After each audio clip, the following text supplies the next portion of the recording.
है आप लोग का एनसीईआरटी जोन में एक टॉपिक बचा हुआ है मॉडर्न हिस्ट्री का। पिछले वीडियो में हमें डिस्कस कर चुके थे सीआर फार्मूला, क्योंकि ब्रिटिश को लग रहा है कि अब वो रह नहीं पाएंगे, तो ब्रिटिश नेगोशिएशन में लग गए कि कैसे न कैसे करके हम यहाँ से बाहर निकल जाएं। बस उनका यही काम था। तो सीआर फार्मूला, वॉवेल प्लान, उसके बाद आईएनए, आरआईएन हम डिस्कस कर चुके हैं। इस वीडियो में हम डिस्कस करेंगे 2-3 टॉपिक बचा हुआ है, जो लास्ट का टॉपिक है कैबिनेट मिशन प्लान, उसके बाद direct action day, independence act, Mountbatten act जो माउंटबेटन प्लान था या जिसको हम जून 3 प्लान भी बोलते हैं, और उसके बाद कैसे पार्टीशन हुआ। और देखो ज़्यादा डिटेल में लूसेंट में नहीं दिया है, लूसेंट से ज़्यादा डिस्कस करना चाहते हैं तो आप स्पेक्ट्रम पे जा सकते हो, क्योंकि मैं अभी उस पर जा नहीं सकता, तो मैं अभी उतना ही बता रहा हूँ जो स्पेक्ट्रम में दिया है। कुछ मैं एक्स्ट्रा बातें बता दे रहा हूँ जो मुझे लगता है कि समझाने के लिए ज़रूरी है, क्योंकि उसके बगैर आपका सिंपल रटना ही नहीं है, तो कॉन्सेप्ट भी क्लियर हो जाए। तो चलिए शुरू करते हैं। तो सबसे पहले कैबिनेट मिशन, क्योंकि मैंने बताते हैं ना, ब्रिटिश को अब निकलना है, ब्रिटिश को यहाँ अब रहना नहीं है। तो ब्रिटिश के जो प्राइम मिनिस्टर थे, जिनका नाम था लॉर्ड एटली, उन्होंने एक मिशन भेजा। मिशन में 3 लोग थे। एक का नाम था Lord Pethick Lawrence, Stanford Cripps, A V Alexander. उनको भेजा सिंपल कि आप जाओ नेगोशिएट करो मुस्लिम लीग और इंडियन नेशनल कांग्रेस से, ताकि हम पीसफुल तरीके से, ध्यान देना, ब्रिटिशर्स नहीं चाहते थे कि हम जाते जाते क्या करें, लड़ाई झगड़ा करवा के छोड़ दें। ध्यान देना, ब्रिटिशर्स चाहते थे कि वो जाते जाते लड़ाई झगड़ा करवा के ना छोड़े, क्योंकि फिर आने वाला इतिहास ब्रिटिश को गाली देता। तो ब्रिटिशर अब नहीं चाहते थे कि जाते जाते मैं ऐसा कुछ करके जाऊं जो मेरी बेइज्जती हो पूरे वर्ल्ड लेवल पे, क्योंकि ब्रिटिशर्स की वैसे भी इकोनॉमिक कंडीशन बहुत ख़राब हो गई थी आफ्टर वर्ल्ड वॉर 2। तो ब्रिटिश ने 3 लोगों को भेजा, जिनका नाम था Lord Pethick Lawrence, Stafford Cripps और एवी अलेक्जेंडर। इनको भेजा गया कि आप जाइए, जो रिप्रेजेंटेटिव है डिफरेंट पॉलिटिकल ग्रुप जैसे इंडियन नेशनल कांग्रेस, मुस्लिम लीग, इन सब से मिलिए, और आपका 2 काम आप करके आइए कि कम से कम एक कंस्टिट्यूएंट असेंबली बना के आइए। एक कंस्टिट्यूएंट असेंबली जिसके थ्रू हम क्या करें, कंस्टिट्यूएंट असेंबली बना के आइएगा, जिसके थ्रू हम करेंगे, जिसके थ्रू इंडियंस लोग अपना संविधान बनाएंगे। और दूसरा, तत्काल के लिए गवर्नमेंट बना दिए, इंटरिम गवर्नमेंट या प्रोविजनल गवर्नमेंट, या हम टेम्पररी गवर्नमेंट बोलते हैं, क्योंकि गवर्नमेंट बना देंगे और उसके बाद फिर इलेक्शन होगा, इलेक्शन के बाद नया गवर्नमेंट तो बनना ही है, लेकिन कुछ समय के लिए एक टेम्परेरी गवर्नमेंट तो बनाया जाए ना। देखो स्टार्टिंग में क्या हुआ कि सबसे पहले इसको कांग्रेस ने सीधा सीधा मना कर दिया, क्योंकि कांग्रेस चाहती ही नहीं थी कि पहले मैं इंटरिम गवर्नमेंट, कांग्रेस चाहती थी कि मुझे फुल फ्लेज इंडिपेंडेंस दे दो, फिर गवर्नमेंट इस्टाब्लिश करूँगा। तो सबसे पहले इस बीच मुस्लिम लीग मान गया। मुस्लिम लीग को लगा कि यार मुझे क्या होगा, इंटरिम गवर्नमेंट बनाने का मौका मिल जाएगा, हम लोग हेड में होंगे, सबसे ऊपर होंगे। तो अब जैसे ही इस प्लान को मोर और लेस दोनों ने एक्सेप्ट कर लिया, लेकिन जब इंटरिम गवर्नमेंट की बनाने की बात आई, इंटरिम गवर्नमेंट, तो वॉवेल ने किसको इनवाइट किया? वॉवेल ने सबसे पहले, क्योंकि इस समय जो वॉयसराय थे वो क्या थे, लॉर्ड वॉवेल। वॉवेल ने किसको इनवाइट किया? वॉवेल ने इनवाइट किया इंडियन नेशनल कांग्रेस के। तो स्टार्टिंग में सिर्फ और सिर्फ इंडियन नेशनल कांग्रेस आए, मुस्लिम लीग भले ही पहले एक्सेप्ट कर लिया था, लेकिन जब गवर्नमेंट बनाने की बात आई तो मुस्लिम आए ही नहीं, मुस्लिम बाहर ही रह गए। तो इनका 2 मेन मकसद था और दोनों पूरा किया, एक कंस्टिट्यूएंट असेंबली और दूसरा क्या था कि इंटरिम गवर्नमेंट। तो कंस्टिट्यूएंट असेंबली के लिए इन्होंने प्लान बना दिया था कि कैसे कैसे होना चाहिए। इंटरिम गवर्नमेंट भी इन्होंने स्टार्टिंग में इंडियन नेशनल कांग्रेस, बाद में मुस्लिम लीग के भी 1-2 मेंबर आए, जैसे फाइनेंस मिनिस्टर थे जो मेंबर थे। तो इनका जो रिकमेंडेशन वगैरह था, ये देखो पावर ट्रांसफ़र करना चाहते थे, और ये इनका मेन मकसद क्या था पता है, कि सेंटर को क्या करो, सेंटर को कमज़ोर रहने दो, और जो स्टेट है स्टेट, चाहे वो जो ब्रिटिश गवर्नमेंट के अंदर जो स्टेट थे वो, या जो प्रिंसली स्टेट थे वो, उसको भी पावर वो ज़्यादा पावरफुल हो जाए। यानी ऐसा फेडरल सिस्टम जिसमें जो लोअर लेवल के पास ज़्यादा पावर हो, सेंटर कम पावरफुल हो, सेंटर के पास कुछ ही पावर हो, जैसे डिफेंस, फॉरेन रिलेशन, कम्युनिकेशन, ये सब सिस्टम हो। और क्लियर है ना यहाँ पे? अभी यहाँ पे डिवीजन की बातें नहीं करें, ध्यान देना, अभी भी ये पार्टीशन की बात नहीं करें। ये बात करें कि नीचे के स्टेट, जैसे मुस्लिम लीग बार बार पार्टीशन बोल रहे थे ना कि नॉर्थ वेस्ट इंडिया और ईस्टर्न इंडिया हमारे पास अलग एक देश बना दिया जाए। देखो ये भी मानते थे कैबिनेट मिशन कि पावर तो चाहिए, ऑटोनॉमी चाहिए नॉर्थ वेस्ट को या ईस्टर्न इंडिया को, मतलब जो ईस्ट में था, ईस्ट बंगाल में, इस सब को ऑटोनॉमी चाहिए, लेकिन सिंपल पार्टीशन की बातें नहीं कर रहे हैं। तो अब जैसे ही ध्यान देना, जैसे ही क्या हुआ, दो चीज़ की बात किए थे, इंटरिम गवर्नमेंट और कंस्टिट्यूएंट असेंबली। इंटरिम गवर्नमेंट बना लिया 2 सितंबर को, इंटरिम गवर्नमेंट बना लिया। उसके बाद क्या हुआ, उससे पहले कुछ पहले एक चुनाव होना था, किसके लिए? कंस्टिट्यूएंट असेंबली में कौन से मेंबर होंगे उसका इनडायरेक्ट चुनाव हुआ। जैसे उसका इनडायरेक्ट चुनाव हुआ, मुस्लिम लीग को लगा यार ये लोग तो इंटरिम गवर्नमेंट भी बना लिए, कंस्टिट्यूएंट असेंबली भी बना लिए, हम लोग तो हाथ पे हाथ धर कर रह गए, हमें तो सेपरेट नेशन मिलेगा ही नहीं जब तक क्या नहीं किया है, जब तक हम खून खराबा नहीं कर दें। तो इन्होंने डायरेक्ट एक्शन डे किया, जिसमें क्या हुआ, बहुत लोगों की जान चली गई, बहुत ज़्यादा राइट होने लगा हिंदू मुस्लिम के बीच। बंगाल, बिहार, इस समय बहुत लोगों की मृत्यु हो गई। क्लियर है ना? तो अब जो है, अब यहाँ पे बताया जा रहा है कि कम्युनल राइट हुआ, कलकत्ता, नौखाली जैसे बिहार, ये सब जगह पे बहुत सारा हुआ, बहुत लोग 5,000 लोग के आसपास मृत्यु हो गए। उसके बाद क्या होता है, उसके बाद अभी भी क्या है, अभी भी पार्टीशन नहीं हुआ, ध्यान देना। तो अब जो उसके प्रधानमंत्री वगैरह को लगता है यार पार्टीशन करना ही पड़ेगा, और इतना मार काट होने के बाद अब इंडियन नेशनल कांग्रेस को ही लग गया यार इतना मार काट से ज़्यादा अच्छा है हम अलग अलग शांति से रहे।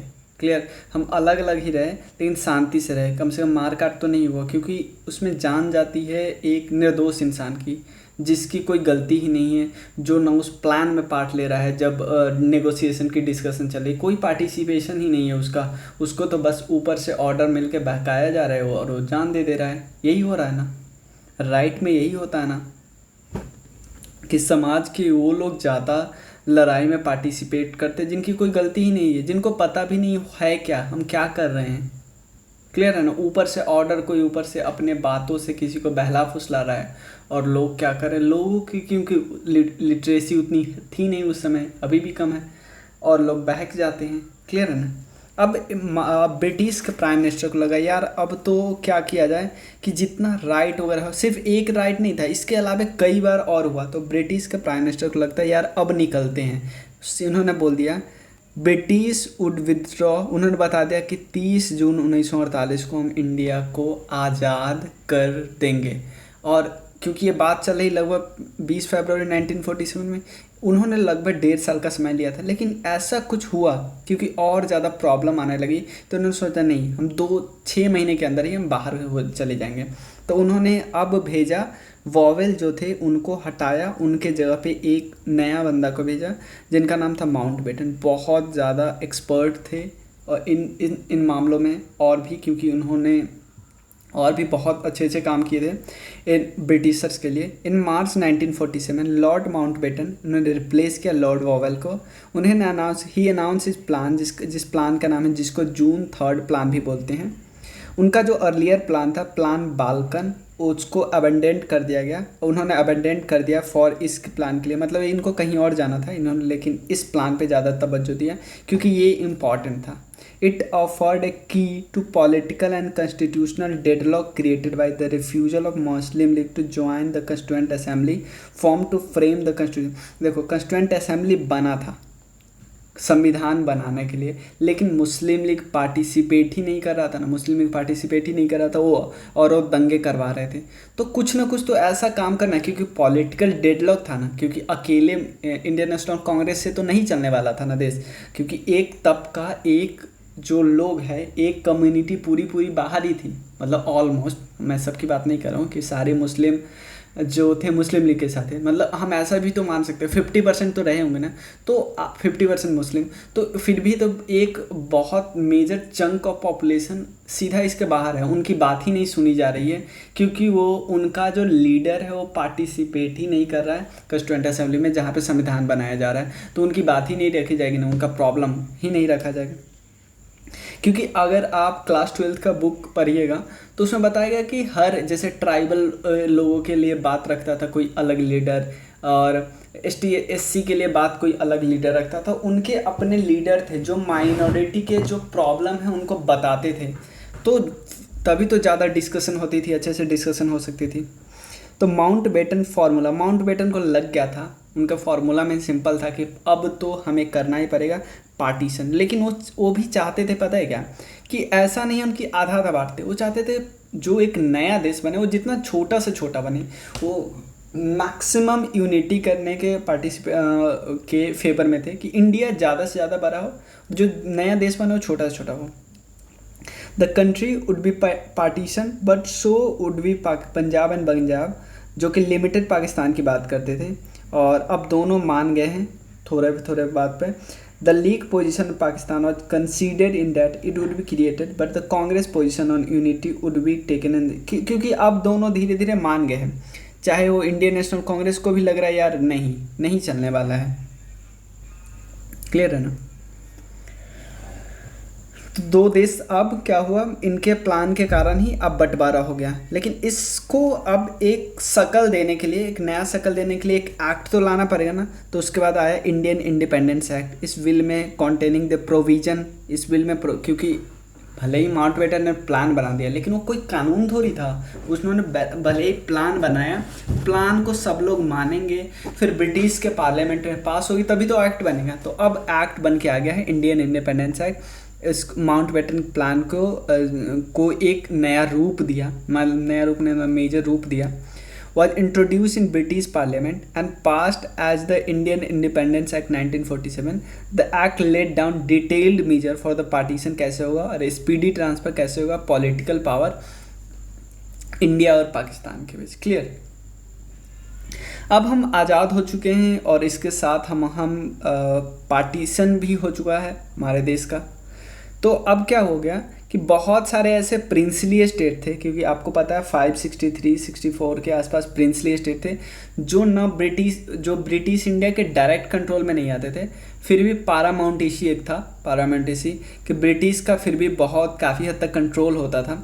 तो अब उसमें से बहुत उनके पास जो स्टेट्स थे, यानी जो प्रिंसली स्टेट थे, उनके पास ऑप्शन था या तो ब्रिटिश या तो पाकिस्तान को अपना ले, या तो इंडिया को अपना ले, या इंडिपेंडेंट रहे।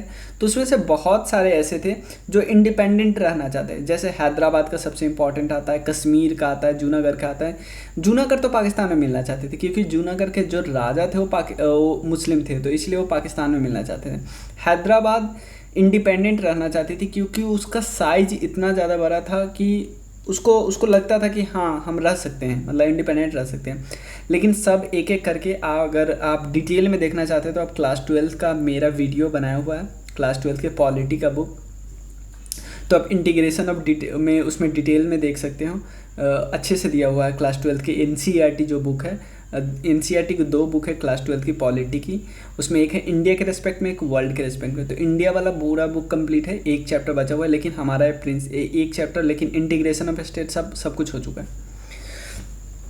तो महाराजा ऑफ कश्मीर भी चाहते थे कि वो चाहते थे कि अलग रहे, लेकिन यहाँ पे क्या हुआ अक्टूबर 1947 में, देखो ये सब क्या थे, आज़ाद हम हो गए, हमने झंडा फहरा लिया, उसके बाद भी ये अलग बने हुए था, अलग थे। तो सबसे पहले कश्मीर